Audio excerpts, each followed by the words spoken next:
Good day to all employers there in Hong Kong.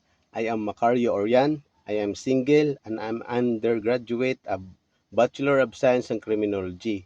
This is my first time to work there in Hong Kong, but I have experience there in Qatar for 7 years as a company driver, and here in the Philippines I am houseboy and family driver, and I've served 5 members of the people, 3 adults and 2 kids. The kids' age is 8 and 12. And then their parents is 37 and then 39. And then one elderly, that that is my main duty, to supervise the elder mother because she is a bedridden.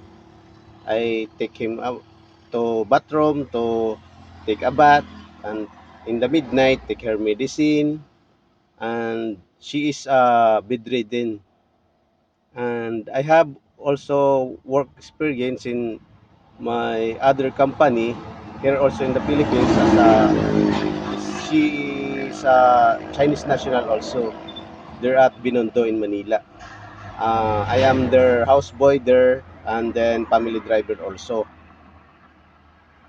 And then if you choose me, I do my best, all my best to take care of elderly people, and as a houseboy, and